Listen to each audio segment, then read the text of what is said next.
Welcome to my video review of the Cyclone X4 Plus, showing quickly what you get. There is the power adapter here, as well as the quick start guide. The box itself, which is significantly smaller than the previous generation. You have the batteries included too for the remote, and the remote itself. We'll look at that a bit closer in a minute. And there's a HDMI cable included too.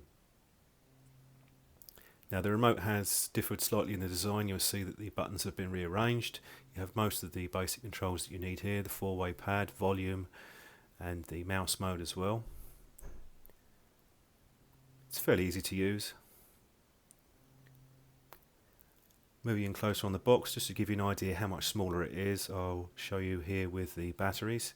As you can see, it's a tiny box. It's much smaller than the previous one. On the back we have the power input, the network input, the HDMI and the optical out, as well as the AV out. On this side we have the 2 USB ports, and there is a micro SD card slot, and that takes up to 32 gigabytes to expand the storage. Smooth finish on some parts with a soft touch on the top area, and we have the rubber pads on the bottom. Quick look at the guide which is included. This is quite nicely laid out. It's very straightforward and simple to follow. It shows you how to install the box and what the basic functions of the box are. It does the job perfectly well.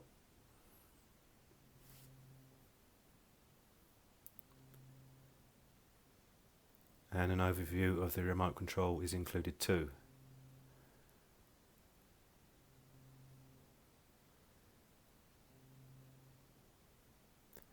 Looking at the back of the box, we'll just have a quick look at the spec. You'll see we've got an upgraded processor here, 2 GHz. It's 1 gig of RAM and 8 GB of storage.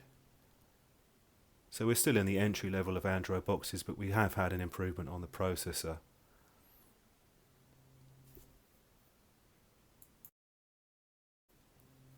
Booting up the box now, you'll notice we have photos instead of icons over the previous version. It's very similar in layout, and you're able to customize it to your own particular tastes. For example, you can add to the online video here, DLNA for the recommended, and you go into my apps, just list the pre-installed apps. You'll see it's fairly minimal. There isn't a huge number of apps. We do have an app installer, Facebook, YouTube, the Play Store obviously, and Netflix. There's a few common ones there, but you can add your own ones as you see fit. Local storage will allow you to browse through and find files. When we go into the settings, because we're on Android 5.1, everything's been updated. It looks much fresher and it's easier to navigate. You have the main larger icons here. Laid out in rows. If you wish to go into the more advanced settings, you can do that. Here's just a quick overview of the downloaded apps.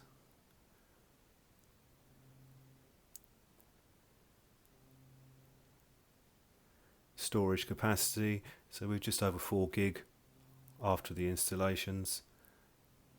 Going into the settings, you're greeted with exactly the same as you would see on a phone or a tablet with Android 5.1. It's very clear and easy to use.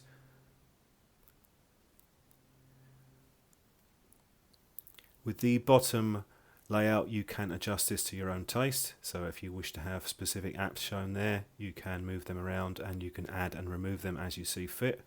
Here I'm just adding a couple. You'll see they're appearing now on the bottom.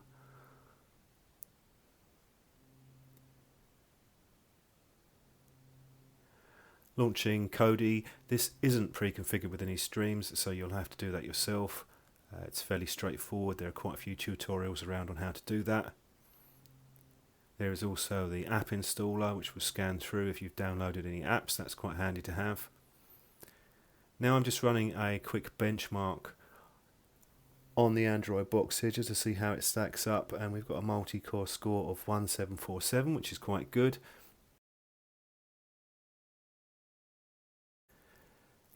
Quick summary from me on the X4 Plus.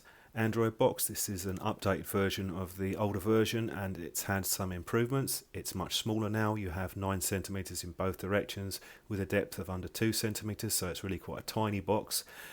We have a bump in processor speed, so it's now able to deal with 4K very smoothly with no issues on that. And you still have Bluetooth built in, and it's running a 64-bit operating system with Android 5.1, so it just looks fresher and more up to date than the older 4.4 versions. Weaker points for me would be I would like to see an Air Mouse built into the standard remote. It works relatively well for normal tasks. It's just if you're doing a lot of text input or web browsing, you'll find that a touchpad and keyboard will be an essential purchase really for you. Overall though, it's a nice little entry level box, and it does a nice job on the hardware and usability front.